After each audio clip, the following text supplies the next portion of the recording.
Please be seated.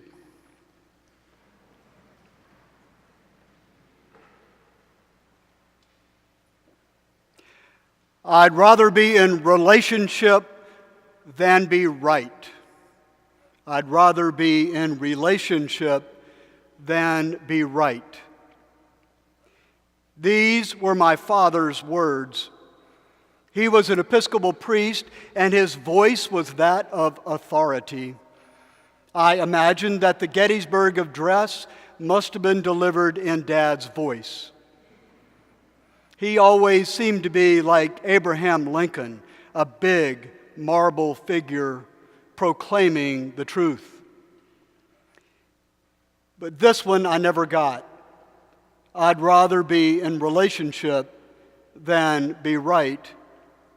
For you see, Dad was an Episcopal priest at a difficult time. Over his tenure, he introduced a new prayer book. This was 1979, though some people still refer to it as the new prayer book. It was a difficult time to change the way people worshiped.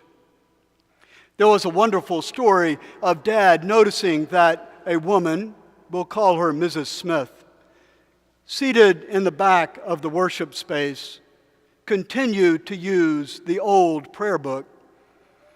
Dad dutifully went over to her and suggested that he would be happy to get her one with larger print, or work with her on understanding the new service, or in any other way accommodate whatever it was that was troubling her.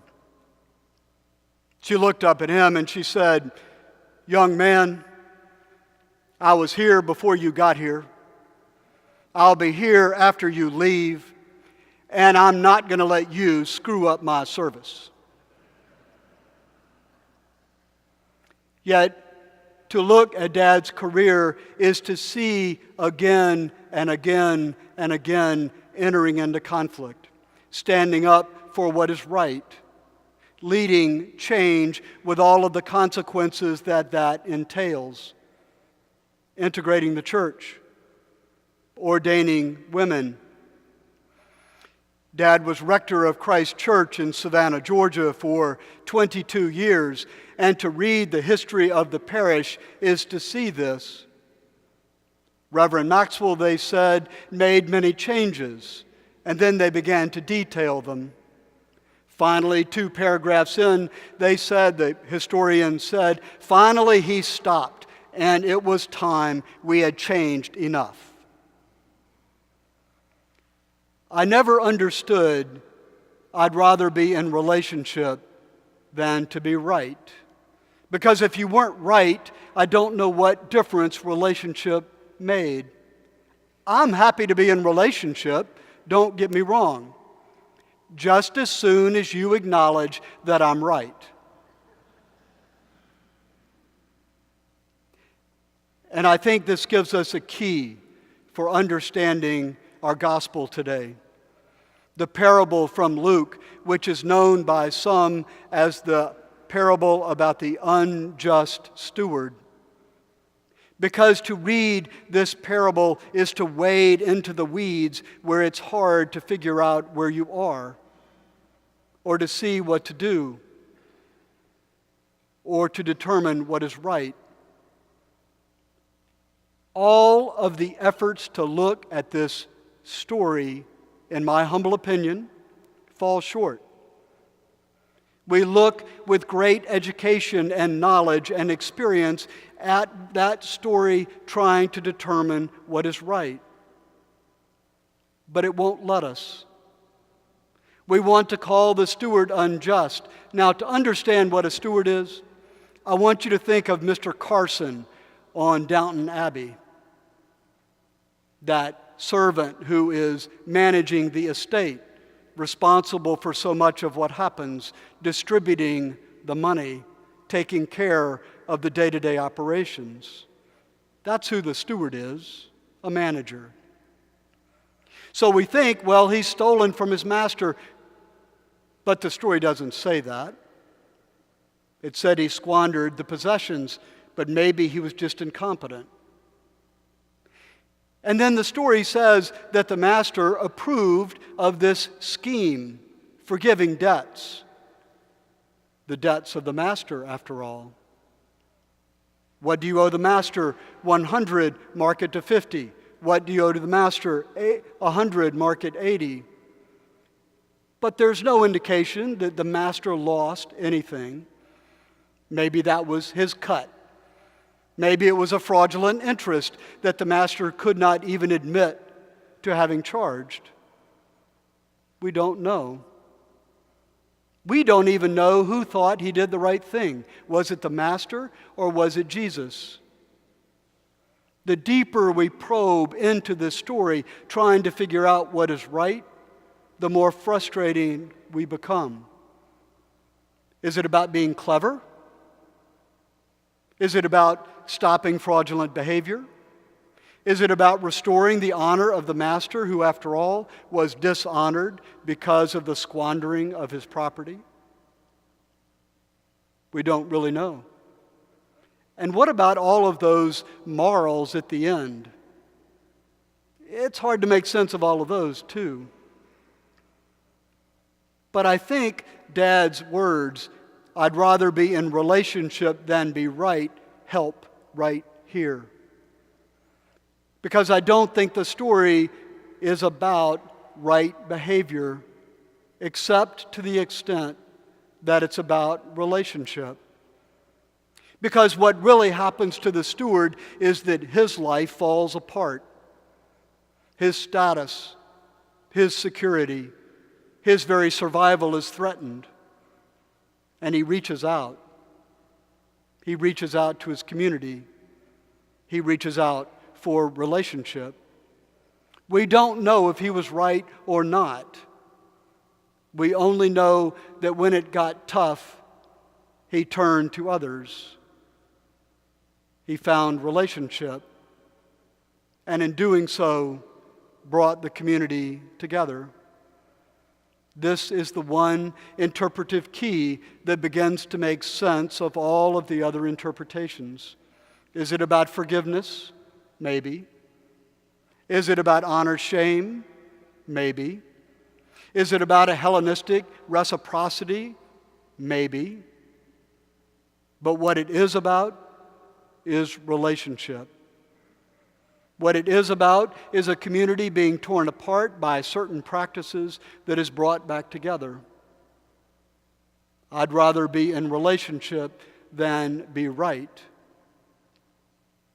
I want to suggest to you that this might be the parable of the prudent steward.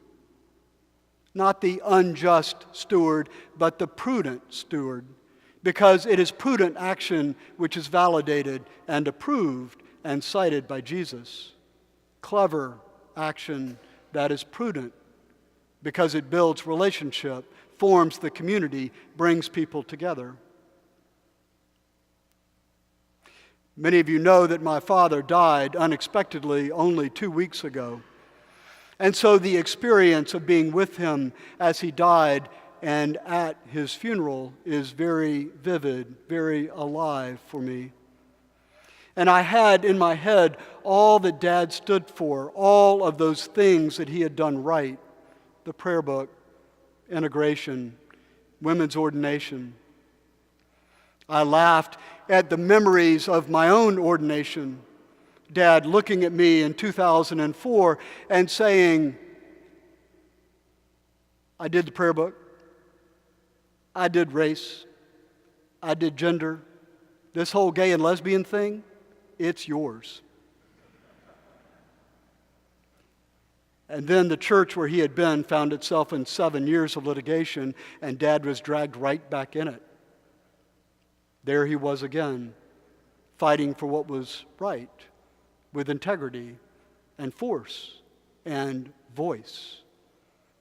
Yet what I heard in the words that people offered about Dad was not about great deeds done in the past, not about rights triumphing over wrongs, not about all of the battles that Dad had fought.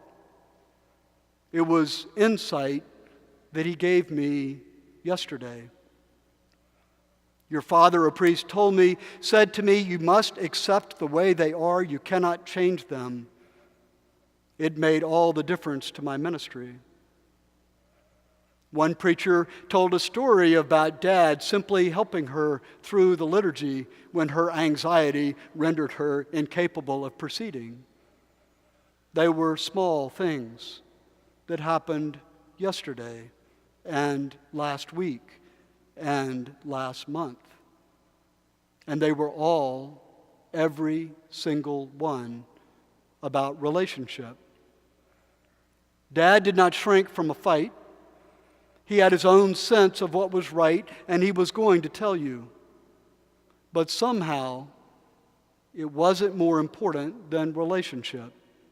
Somehow, he could tell you what he thought, and you never thought he was leaving you, or distancing himself from you, or putting you at bay. Somehow, he always heard and saw. Even in those 7 years of bitter litigation, there was a way that Dad saw the good in others, refused to allow that conflict to change his approach. Those words rang true over and over again. I'd rather be in relationship than be right. After we put my father's ashes into the ground and a storm was coming through Savannah, Georgia, it was time for me to come back.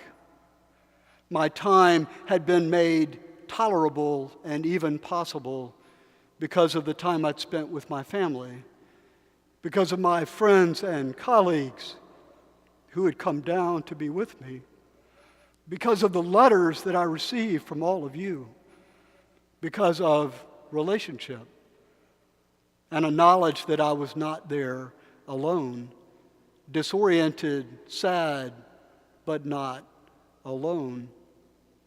I stayed in Savannah until the storm had passed through to ensure that Mother would not be isolated, and I drove back up 16. And as I looked at the sky painted by the storm, I was mesmerized by its beauty, pulled into it in a way as the sun set, and everything seemed real. It was as if Dad was the sky and sky was Dad. Not because I thought it was going to be all right. It didn't comfort me in the sense of taking away the pain. And I heard these words: I'd rather be in relationship than be right. And I knew then that that was Dad, his message to us all, that real life is in community. Real life is in community. That's why the steward is prudent, I think, because when it didn't work, he reached out to his community. And that's how I survived that week. When I was disoriented and isolated, it was community. I'd rather be in relationship than be right, Dad used to say. Because I think he knew that absent relationship, you can never be right. Absent relationship, you can never be right. I'd rather be in relationship than be right. Amen.